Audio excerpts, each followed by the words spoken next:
नमस्कार, मैं हूं आपके साथ आशुतोष चतुर्वेदी। आप देख रहे हैं एनडीटीवी इंडिया। रात के 10 बजने में 3 मिनट शेष हैं लगभग। वक्त हो चुका है देश के लोकप्रिय हिंदी न्यूज शो खबरों की खबर का। सबसे पहले आज के स्पेशल शो की हाइलाइट्स देखिए। आज राहुल गांधी ने ब्राजील की एक मॉडल की फोटो दिखाई और दावा किया कि यह लड़की भारत के चुनाव आयोग की पोल खोल देगी। राहुल ने हाइड्रोजन बम के परीक्षण का दावा भी कर दिया। फोटो और बम के नतीजे जानिए मेरे साथ। शर्त यही है कि बने रहिए 11 बजे तक हमारे साथ। कल बिहार में पहले चरण का मतदान है, लेकिन उससे पहले देश और प्रदेश के बड़े बड़े नेताओं ने कट्टे से, जी हां, कट्टे से जबरदस्त फायरिंग की है। धुआं धुआं कर दिया है। सियासी फायरिंग का गुबार छटेगा तो क्या निकलेगा, समझने के लिए बने रहिए मेरे साथ रात 11 बजे तक। देखिए, बिहार की राजनीति में एक बार फिर 6 इंच छोटा कर देंगे का डायलॉग गूंज उठा है और इसी के साथ नक्सलियों के लाल गलियारे की यादें भी फिर से ताजा हो गई हैं। ये वही नक्सली हैं जिन्हें मिटा देने की डेडलाइन सरकार दे चुकी है। कौन अपनी राजनीति में ऐसे शब्दों का फिर इस्तेमाल कर रहा है, देखेंगे, लेकिन इसके लिए भी आपको रात 11 बजे तक रहना होगा हमारे साथ। कल बिहार में पहले चरण की वोटिंग है, मतदान है। देश के लिए सबसे बड़ी खबर यही है, सबके कैलकुलेटर्स ऑन हैं कि कौन दल कहां पर खड़ा है। लेकिन देखिए, बिहार मतदान की पूर्व संध्या पर राहुल गांधी ने हरियाणा की चुनाव पेटी भी खोल दी है। इसे 2 नाम दिए गए हैं, हाइड्रोजन बम विस्फोट और हरियाणा फाइल्स।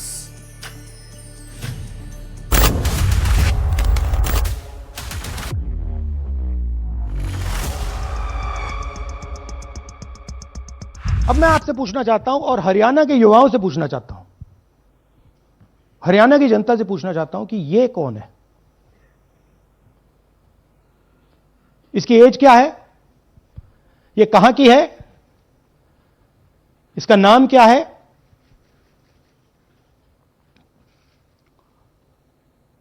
यह आपको बता सकता हूं, कभी इसका नाम सीमा, कभी स्वीटी, कभी सरस्वती। 22 बार हरियाणा के युवा, अच्छी तरह सुनिए, 22 बार 10 बूथ में इसको वोट देने का मौका मिलता है। 22 बार 10 बूथ में राय असेंबली में वोटर लिस्ट पे है। कहां की है? ब्राजील की है, हरियाणा की नहीं है, हिंदुस्तान की नहीं है, ब्राजील की है, मॉडल है, हरियाणा की वोटर लिस्ट पे है। चेक करना है तो वो उस पे आप उसको स्कैन कर दीजिए, देख लीजिए। इससे क्या पता लगता है? इससे पता लगता है कि यह सेंट्रलाइज्ड ऑपरेशन है। क्यों? क्योंकि यह 10 बूथ में इसकी फोटो आती है। इसका मतलब यह बीएलओ का काम नहीं है, यह सेंटर से डेटाबेस में यह डाला गया है।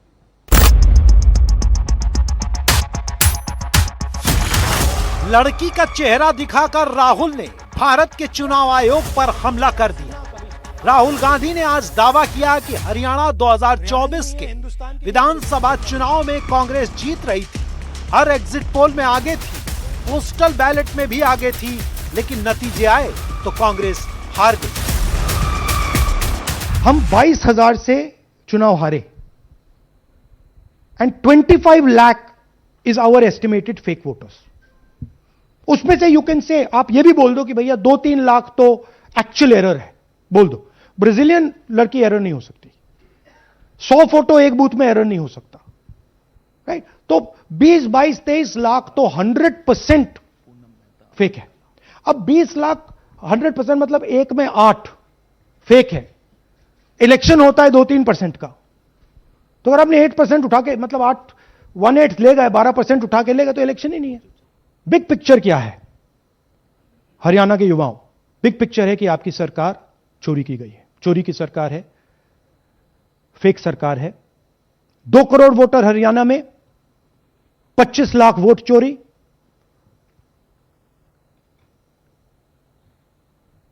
एक 8 में से 1 वोटर चोरी का। 12.5% वोट चोरी थी हरियाणा में। तब भी कांग्रेस पार्टी सिर्फ 22,000 वोट से हारती है। कहां 25 लाख, कहां 22,000। 2024 के विधानसभा चुनाव में 90 सीट के लिए चुनाव हुआ, जिसमें बीजेपी को 48, कांग्रेस को 31, आईएनएलडी को 2, अन्य के खाते में 3 सीट गई थी। राहुल गांधी ने अपने प्रेजेंटेशन में बताया कि कैसे हरियाणा की ऊचांकला, दादरी, असंध, हुंडल, महेंद्रगढ़, सफीदन, घरौंदा और राय नाम की 8 विधानसभा सीट में कांग्रेस कुल 22,789 वोट से हार गई। ये एक उदाहरण डुप्लीकेट फोटोज का। आप ये देखिए, एक फोटो, एक असेंबली, 100 वोट। आप सोचोगे कि भाई एक फोटो एक असेंबली में 100 वोट बहुत बड़ी बात है। नहीं, ये लो 223 वोट 2 बूथ में, एक चेहरा 223 बार 2 बूथ में। अच्छा, लोकसभा में ये एक बूथ में थी, विधानसभा में 2 बूथ में कर दिया। अब ये डुप्लीकेट्स, चाहे ये फोटो हो या ये डुप्लीकेट आईडीज हो, ये डुप्लीकेट आईडीज हैं। बूथ नंबर 431, 508 शशांक गिरी 14 बार वोट कर रहे हैं। बूथ नंबर 131 रुद्राभिषेक जैन, नमन जैन 18 बार वोट कर रहे हैं। मगर सवाल उठता है कि ये ईसी डुप्लीकेट्स क्यों नहीं हटाता। दालचंद जी बीजेपी के यूपी में सरपंच हैं, उनका बेटा यशवीर, ये देखो, ये यूपी में मिनिस्टर लक्ष्मी नारायण साहब के साथ बैठे हुए हैं, पीछे बैठे हैं। ये यूपी में वोट करते हैं और यही हरियाणा में वोट कर रहे हैं।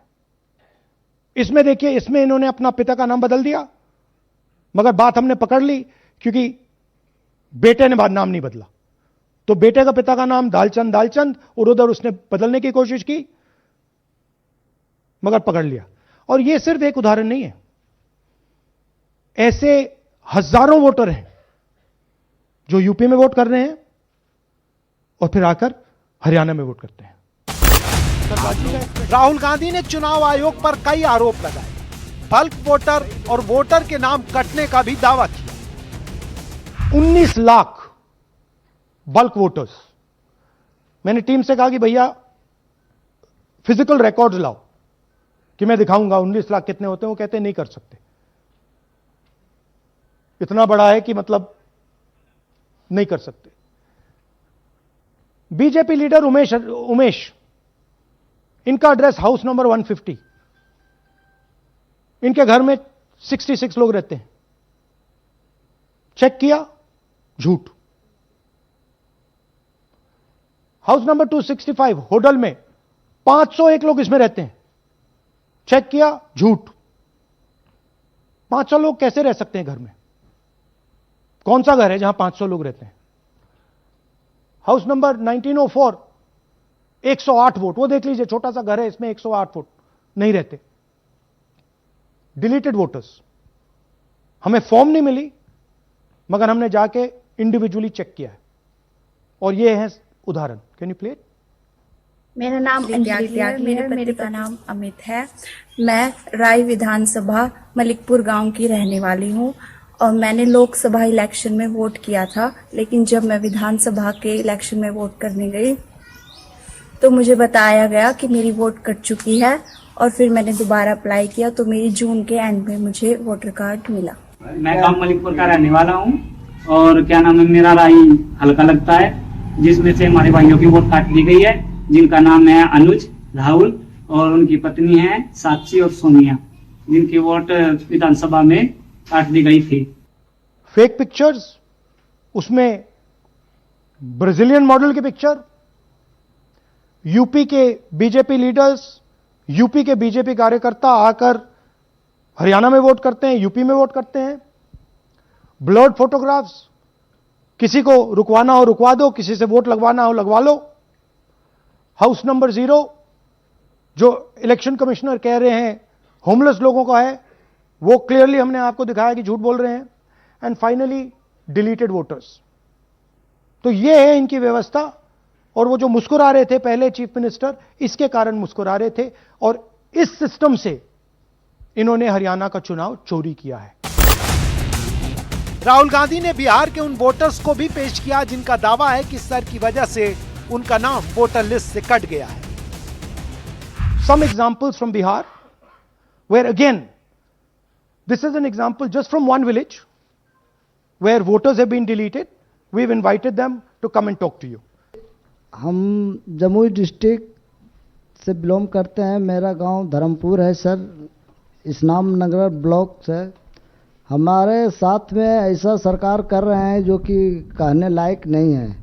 पूरे परिवार का वोटर लिस्ट से नाम हटा दिया गया है, क्योंकि हम विकलांग हैं, कहीं जा आ नहीं सकते हैं, और उसमें लिख दिया है कि अनुपस्थित के कारण तुम्हारा नाम काट दिया गया, जबकि हम कहीं कमाने लायक भी नहीं जाने लायक है सर। और इस स्थिति में है, आप लोग सामने देख सकते हैं।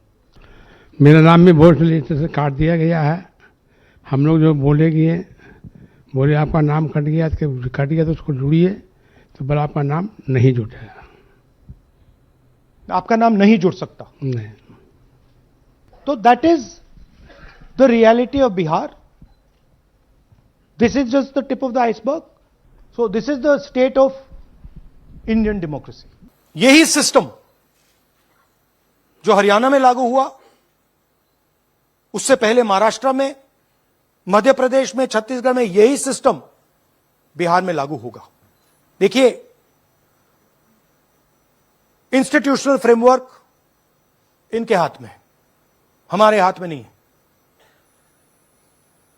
तो हम यहां पे सच बोल सकते हैं, हम देश के युवाओं को बता सकते हैं, दिखा सकते हैं प्रूफ के साथ कि देखिए ये सबूत है।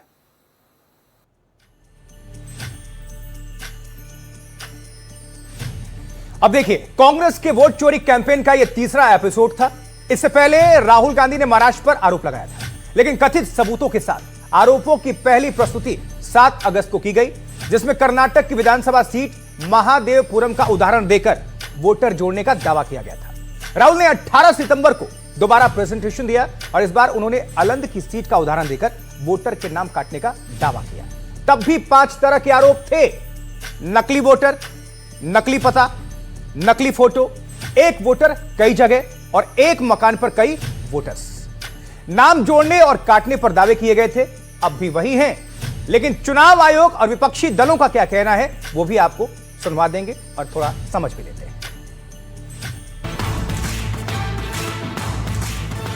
राहुल के आरोपों पर चुनाव आयोग अब तक सीधे सामने नहीं आया है, लेकिन हरियाणा चुनाव आयोग ने एक जवाब सोशल मीडिया पर जारी किया है। अब अगर इसको आधार बनाएं और चुनाव आयोग सूत्रों से मिली खबरों को देखें, तो राहुल के सवाल और चुनाव आयोग के जवाब को इस तरह से देखा जा सकता है। आरोप नंबर 1, एक लड़की जो ब्राजीलियन मॉडल है, उसके फोटो 22 जगह दर्ज है, बस नाम अलग अलग है। इसके जवाब में चुनाव आयोग की कोई टिप्पणी सामने नहीं आई। आरोप नंबर 2, हरियाणा में 5 कैटेगरी में 25 लाख वोट चोरी। कांग्रेस पार्टी ने मतदाता सूची को लेकर हरियाणा में एक भी आपत्ति दर्ज नहीं कराई। कांग्रेस के नेता पवन खेड़ा का नाम 2 राज्यों में है, तो क्या राहुल गांधी के तर्क से वो भी दोहरी वोटिंग कर रहे हैं? आरोप नंबर 3, हरियाणा में हर 8 में से 1 वोटर फर्जी है, जिसकी वजह से कांग्रेस चुनाव हारी। जवाब नंबर 3, राहुल गांधी ने कैसे अनुमान लगाया कि कथित फर्जी वोटर्स ने भाजपा को वोट दिया? आरोप नंबर 4, एक बूथ पर एक महिला का 223 बार नाम, आयोग बताए कितनी बार उस महिला ने वोट दिया? जवाब नंबर 4, मतदाता सूची संशोधन के समय कांग्रेस के पीएलए क्या कर रहे थे? आरोप नंबर 5, जो हरियाणा में हुआ वही बिहार में होगा। बिहार में भी वोटर लिस्ट में धांधली हुई, हमें आखिरी समय पर बिहार की मतदाता सूची दी गई। जवाब नंबर 5, बिहार में हुए एसआईआर में एक भी आपत्ति कांग्रेस पार्टी ने दायर नहीं की। आरोप नंबर 6, वोटर के पते में घर का नंबर 0 वोट चोरी का तरीका है। जवाब नंबर 6, मकान नंबर तय करने में चुनाव आयोग की भूमिका नहीं, नगर पंचायत और नगर पालिका का अधिकार क्षेत्र। यह जवाब चुनाव आयोग सूत्रों से मिली जानकारी पर आधारित है। चुनाव आयोग ने यह भी दावा किया कि अगर राहुल गांधी वोटर लिस्ट की शुद्धता के पक्षधर हैं, तो फिर एसआईआर का विरोध क्यों, जिसका उद्देश्य ही डुप्लीकेट, मृत और स्थानांतरित वोटर्स को हटाना और वोटर लिस्ट को शुद्ध करना है। यहाँ गौर करने वाली बात यह भी है कि राहुल गांधी के आरोपों का सीधा जवाब चुनाव आयोग ने नहीं दिया है। कैमरा पर्सन स्टीफन के साथ मैं अश्विनी कुमार, एनडीटीवी इंडिया के लिए। तो राहुल गांधी के आरोपों पर उनके राजनीतिक विरोधी और राजनीतिक समर्थकों की क्या प्रतिक्रिया है, इस बीच उसे भी जानने लेते हैं। बिहार में 2 दिन बाद पोलिंग होगा और उससे हट करके हरियाणा का कहानी सुना रहे थे। इससे साफ मालूम हो गया कि बिहार में तो कुछ बचा नहीं है, इसलिए ध्यान को भटकाने के लिए हरियाणा के इशू को लेके आ रहे हैं। नेता प्रतिपक्ष सीरियस मुद्दे पे बात करना चाहिए, फजूल के बातें पे समय व्यर्थ नहीं करना चाहिए, ये मेरा उनको पहला सुझाव है।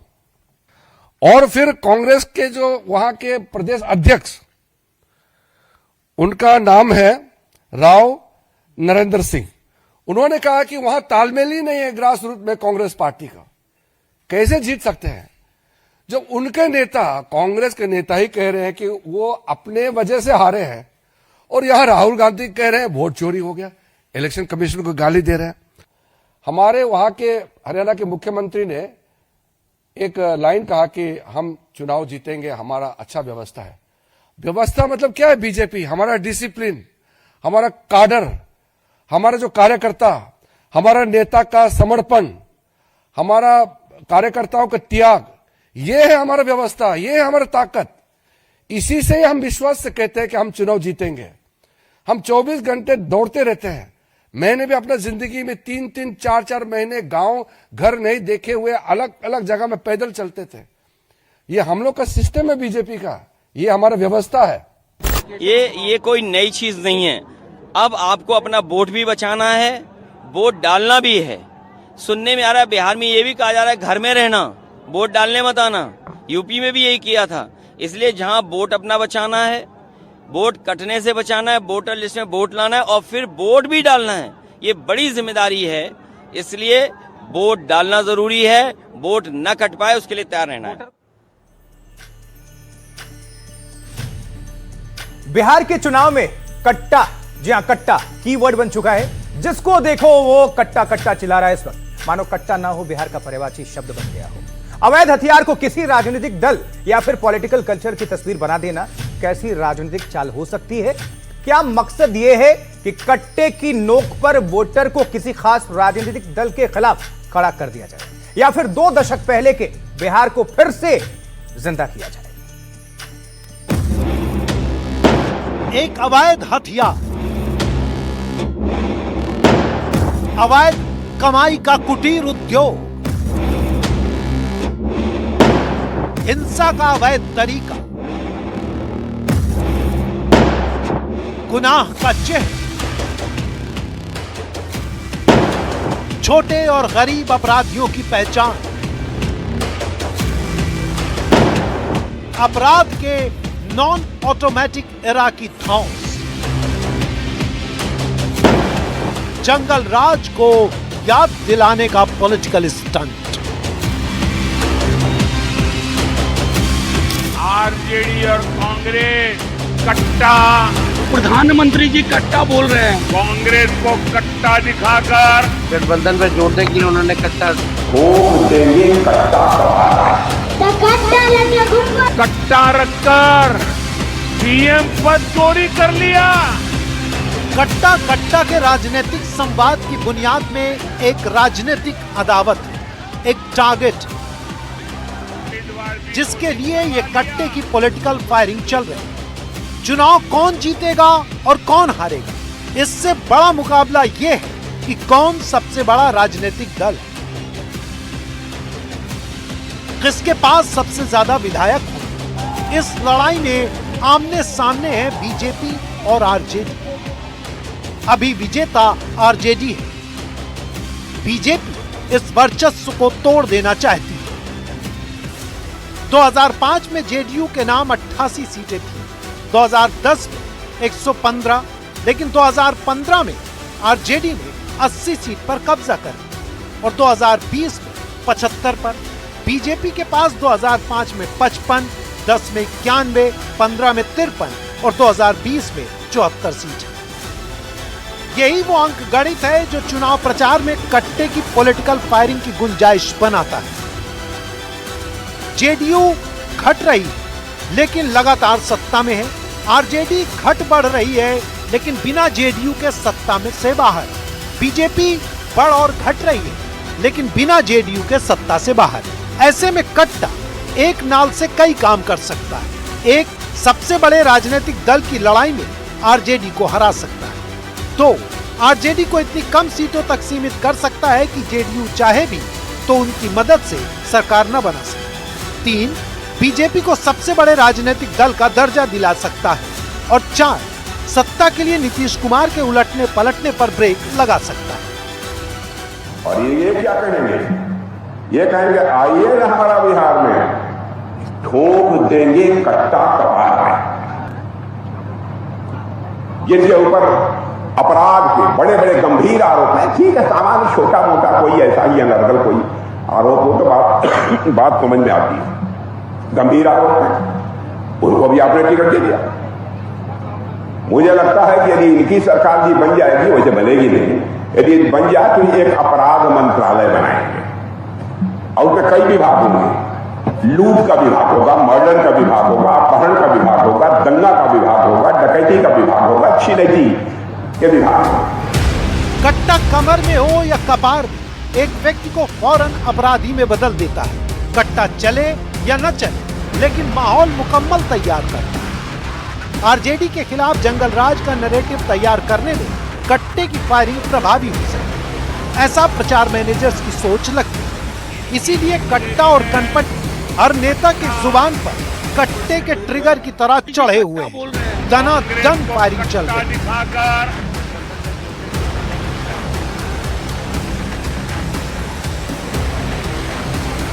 जो लोग कट्टे को पद की गरिमा और संवाद की पवित्रता के साथ जोड़ रहे हैं, वो भूल जाते हैं कि देश में चुनाव लड़ने की कल्चर बदल चुकी है। अब पुरानी सीमाएं टूट रही हैं। जो वर्जित था वही स्वीकार किया जा रहा है। संकोच और लिहाज नाम की चीज गलत मानी जाती है। इसीलिए जिसे कट्टे का विरोध करना है वो कट्टा और कनपट्टी के खिलाफ कोई अच्छा बुलेट प्रूफ खोजे, इसे सभ्यता के कपड़े पहनाने की कोशिश न करे। देखिए, 70 के दशक से लेकर करीब करीब साल 2000 तक, 1-2 साल इधर उधर कर लीजिए, बिहार के कई इलाकों में नक्सलियों का बोलबाला था। तब बिहार ने जातिगत संघर्ष देखे, अगड़ों पिछड़ों के नाम पर खून बहता हुआ देखा और उस दौर में 6 इंच छोटा करने की धमकियां भी दी जाती थी, जिसका मतलब है सर को धड़ से अलग कर देना। अब सवाल है कि इस वक्त हम इसके बारे में बात क्यों कर रहे हैं? तो दरअसल बिहार में विधानसभा चुनाव के बीच जेडीयू के नेता और केंद्रीय मंत्री लल्लन सिंह ने इसका जिक्र छेड़ दिया है। तभी से 6 इंच छोटा वाली बात फिर से चर्चा में आ गई।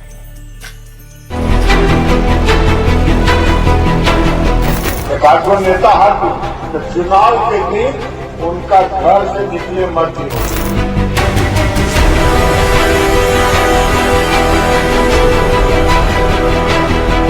के बाप का राज है, ललन सिंह के बाप का राज है। चुनाव में अगर गरीबों को 6 इंच छोटा करने की धमकी देंगे तो वो खुद ही 6 इंच छोटा हो जाएगा। इनके बाप का राज है।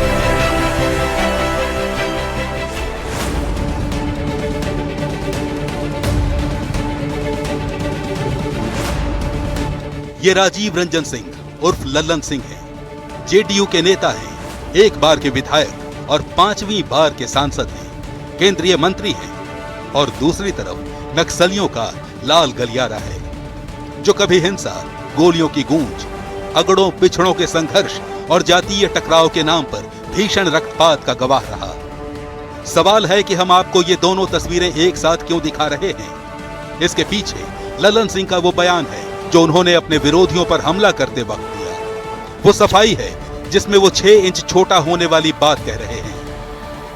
मोकामा के जो चुनाव कार्यालय में मैंने कार्यकर्ताओं को कहा कि मोकामा नगर परिषद के 15 से 27 नंबर वार्ड तक जो गरीबों का वोट है, वहां कुछ लोग जाके गरीबों को डरा रहे हैं, धमका रहे हैं और ये कह रहे हैं कि 6 इंच छोटा कर देंगे। चुनाव है और चुनाव में अगर गरीबों को 6 इंच छोटा करने की धमकी देंगे तो वो खुद ही 6 इंच छोटा हो जाएंगे। ललन सिंह कह रहे हैं कि 6 इंच छोटा होने वाली बात उन्होंने पार्टी कार्यकर्ताओं से कही, और वो भी तब जब विरोधियों ने जेडीयू के गरीब वोटर्स को 6 इंच छोटा करने की धमकी दी। वैसे भी बहस का मुद्दा ये नहीं है कि ललन सिंह ने 6 इंच छोटा करने वाली बात कही या नहीं कही, लेकिन इतना जरूर है कि ललन सिंह की इस सफाई के बाद 6 इंच छोटा वाली वो बात चर्चा में जरूर आ गई जो 70 के दशक से साल 2000 के बीच बिहार के लोगों के लिए किसी खौफ से कम नहीं थी। दरअसल ये वो दौर था जब सूबे के बड़े हिस्से पर नक्सलियों का बोलबाला था। नक्सली किसी को धमकी देते तो 6 इंच छोटा करने की बात करते। जब किसी की हत्या हो जाती तब कहा जाता कि फलां को 6 इंच छोटा कर दिया गया। नक्सलवाद की पैदाइश भले ही साल 1967 में पश्चिम बंगाल के नक्सलबाड़ी से हुई, लेकिन सिर्फ 3 साल के भीतर ये बिहार के मुजफ्फरपुर पहुंचा और वहां से भोजपुर, पटना, गया, जहानाबाद और औरंगाबाद जैसे जिलों में फैलता चला गया। सामाजिक आर्थिक असमानता, भूमि सुधारों की विफलता और जातीय आधारित शोषण के विरोध के नाम पर नक्सलवादियों ने अगड़ों और भूपतियों पर संगठित हमले शुरू किए। पहला बड़ा नरसंहार 1987 में औरंगाबाद जिले के दहिया में हुआ, जहां माओवादी कम्युनिस्ट सेंटर यानी एमसीसी ने अगड़ी जाति के 42 लोगों की हत्या कर दी। इसी तरह 1992 में गया के 12 में एमसीसी ने एक बस अगवा कर सवर्ण जाति के 35 लोगों को मौत के घाट उतार दिया। इसके खिलाफ सवर्ण भी 6 इंच छोटा वाले रास्ते पर चल पड़े। अगड़े लामबंद हुए और 1990 के दशक की शुरुआत में राजपूतों ने सनलाइट सेना बनाई। 1994 में भूमिहारों ने रणवीर सेना बना ली। 1980 के दशक के अंत में राजपूतों ने कुंवर सेना बनाई और करीब करीब इसी वक्त यानी 80 के दशक के अंत में कुर्मियों और भूमिहारों ने मिलकर भूमि सेना बनाई। नक्सलियों के खिलाफ जातीय सेनाएं खड़ी हुई तो नरसंहारों का एक नया सिलसिला शुरू हो गया।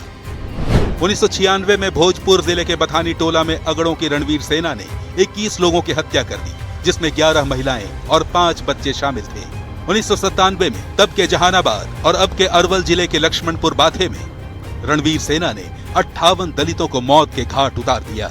इसी तरह 1999 में जहानाबाद जिले के शंकर बिघा में एमसीसी ने 23 सवर्णों को उनके घरों से खींचकर मार डाला और साल 2000 में औरंगाबाद जिले के मियापुर गांव में रणवीर सेना ने नक्सली समर्थक होने के इल्जाम में 35 पिछड़ों की हत्या कर दी।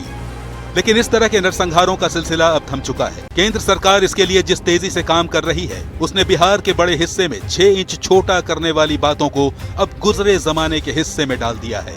इसलिए जब ललन सिंह ने 6 इंच छोटा होने वाली बात कही तो सब हैरान रह गए। चुनाव है और चुनाव में अगर गरीबों को 6 इंच छोटा करने की धमकी देंगे तो वो खुद ही 6 इंच छोटा हो जाएंगे। इसमें कौन सा डराने की बात है? और गरीब गुरुआ जो है वो तो नीतीश कुमार का वोटर है, हमारा वोटर है। तो हम अपने वोटर की रक्षा नहीं करेंगे? हम अपने वोटर को उत्साहित नहीं करेंगे? हम अपने वोटर को निर्भीक नहीं करेंगे? ललन सिंह का पूरा फोकस इन दिनों बिहार की मोकामा विधानसभा सीट पर है, जहां से उनके करीबी और बाहुबली अनंत सिंह जेडीयू के टिकट पर चुनाव लड़ रहे हैं। 20 अक्टूबर को मोकामा के पंडारक में एक दूसरे बाहुबली दुलार चंद यादव की हत्या हुई, तो इसी मामले में 1 नवंबर को अनंत सिंह गिरफ्तार कर लिए गए। इसके अगले दिन से ही ललन सिंह अनंत सिंह के प्रचार का जिम्मा संभाल रहे हैं। मैं नीतीश कुमार के कानून के राज का सम्मान किया और सम्मान करके आज वो यहाँ नहीं है। हमने आज से उनका चुनाव का कमान संभाल लिया।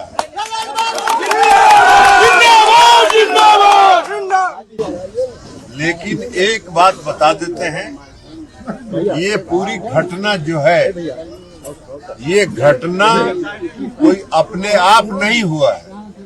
यह घटना कराए जाने का षड्यंत्र रचा गया था और पुलिस जांच हो रही है।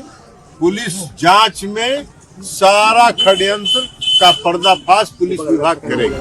मोकामा से अनंत सिंह के खिलाफ बाहुबली सूरजभान की पत्नी बीना देवी चुनाव लड़ रही हैं। ललन सिंह वीणा देवी के खिलाफ ताबड़तोड़ प्रचार कर रहे हैं। ऐसे ही एक मौके पर उनके प्रचार का एक वीडियो वायरल हो गया। जो नेता है तो चुनाव के दिन उनका घर से निकले मत ही हो, उनका घरे में बात कर दीजिए। आप बहुत अगर हाथ जोड़ तो कही हो कि तू चला हमने के साथ अपन वोट गिरावा और आके घर में जिंदाबाद। इसलिए आज के सब लोग कमान संभाल लें और कमान संभाल के चुनाव में। चलिए, तो ये बात हो गई चुनाव की और चुनाव को लेकर तनाव की। अब बात देव दीपावली की। उत्तर प्रदेश की आध्यात्मिक राजधानी काशी आज अद्भुत दृश्य का साक्षी बनी। करीब 25 लाख दीपक की झिलमिलाती रोशनी ने पूरे शहर को दिव्य आभा से भर दिया। देव दीपावली पर काशी के गंगा घाटों पर भव्य नजारा देखने को मिला। बिहार के चुनावी कार्यक्रम से समय निकालकर मुख्यमंत्री योगी आदित्यनाथ भी आज काशी में थे।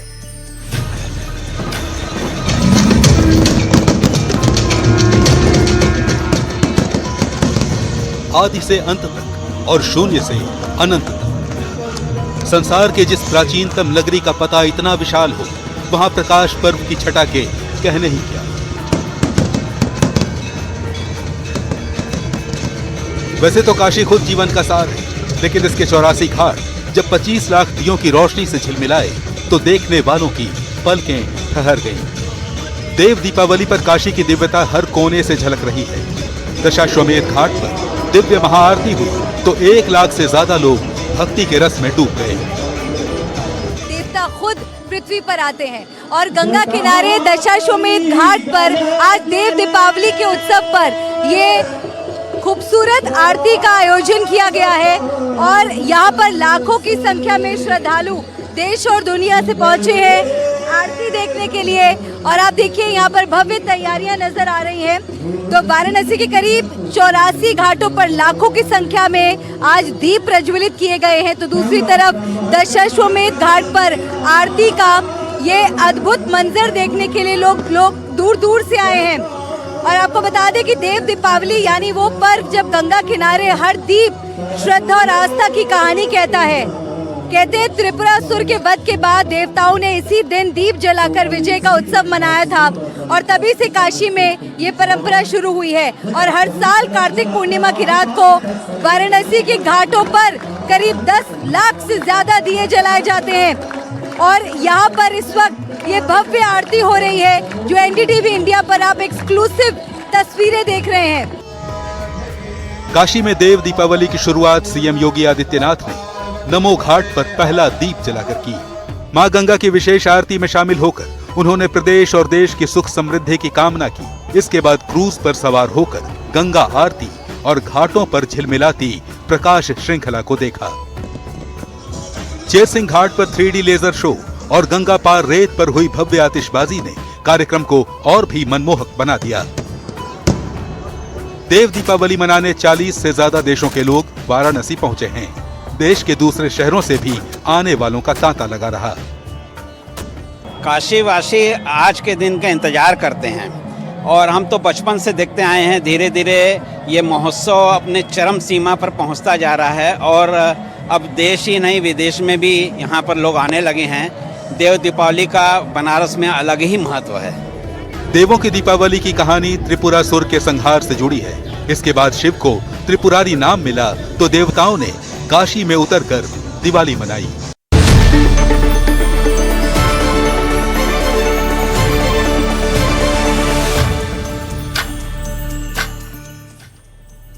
चलिए, ब्रेक के बाद खबरों में एक बार फिर से आप सभी का स्वागत है। बिहार चुनाव के बीच खेसारी लाल यादव की मुश्किलें बढ़ गई। देखिए, छपरा से आरजेडी के टिकट पर चुनाव लड़ रहे खेसारी लाल यादव को मीरा भाईंदर महापालिका ने नोटिस भेजा है। उनके बंगले में अवैध निर्माण तोड़ने के लिए यह नोटिस भेजा गया है। बंगले में खेसारी का एक स्टूडियो भी मौजूद है और अगले 1 से 2 दिन में अवैध ढांचे पर कार्रवाई संभव है, शुरू हो सकती है।